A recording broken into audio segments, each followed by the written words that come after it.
नमस्कार दोस्तों।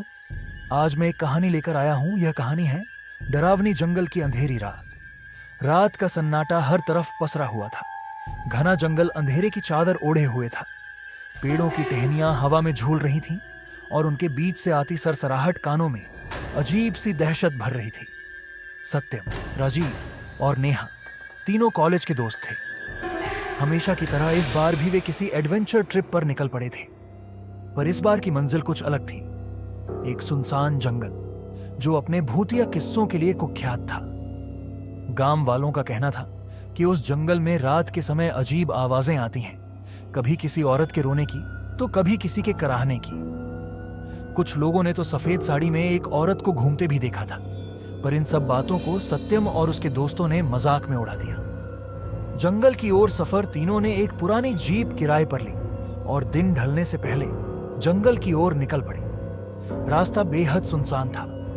दोनों तरफ ऊंचे ऊंचे पेड़ खड़े थे, जैसे किसी रहस्य को छुपा रहे हों। सूरज ढल चुका था और अंधेरा धीरे धीरे जंगल पर अपना कब्जा जमा रहा था। नेहा थोड़ी घबराई हुई थी।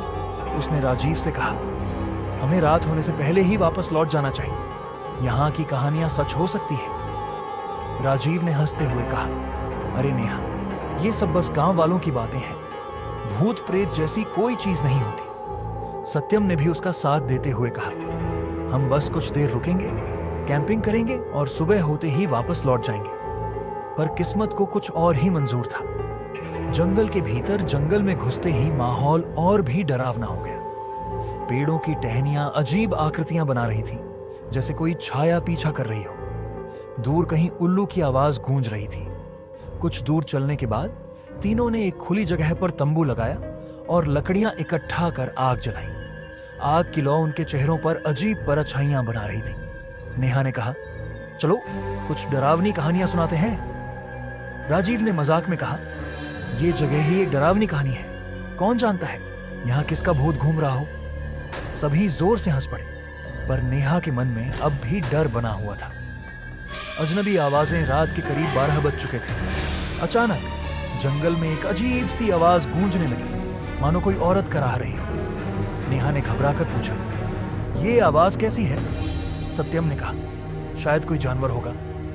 पर तभी आवाज और करीब आ गई। अब ऐसा लग रहा था जैसे कोई महिला धीरे धीरे रो रही हो। राजीव ने टॉर्च उठाई और चारों तरफ रोशनी डालने लगा, पर वहां कुछ नहीं था। आवाज अचानक बंद हो गई। शायद हमारा वहम होगा, सत्यम ने कहा, पर नेहा अब और डर चुकी थी। सफेद साड़ी वाली औरत रात के 2 बजे, जब सब सोने की कोशिश कर रहे थे, तभी नेहा ने तंबू के बाहर किसी के कदमों की आहट सुनी। उसने धीरे से तंबू का पर्दा हटाकर देखा और उसकी आंखें भय से फटी रह गई। कुछ दूरी पर एक औरत खड़ी थी, सफेद साड़ी में लिपटी, बिखरे बाल और पीली आंखें।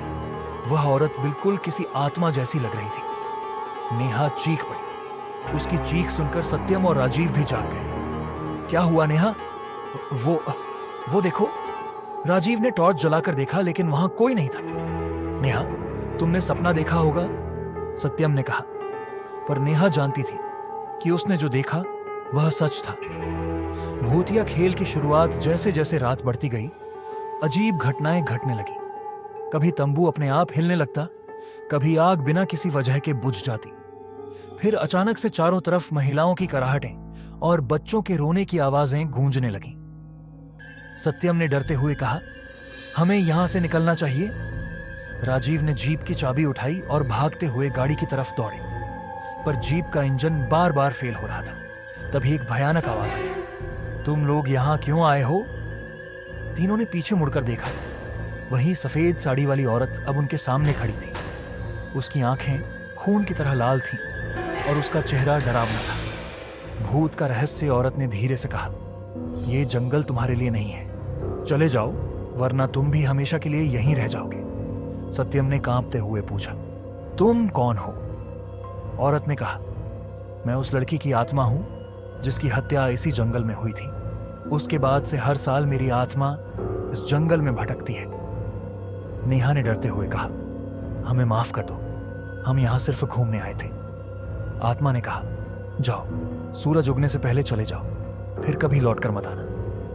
रिहाई और सबक तीनों ने बिना देर किए जीप स्टार्ट की और जंगल से बाहर निकल गए। सूरज की पहली किरण के साथ ही वे गांव पहुंच गए। गांव वालों ने जब उनकी कहानी सुनी तो उन्होंने बताया कि कई साल पहले एक लड़की की हत्या जंगल में हुई थी और तब से उसकी आत्मा वहीं भटक रही है। सत्यम, राजीव और नेहा ने उस दिन के बाद कभी भी किसी सुनसान जंगल में जाने की हिम्मत नहीं की, क्योंकि वे जानते थे हर कहानी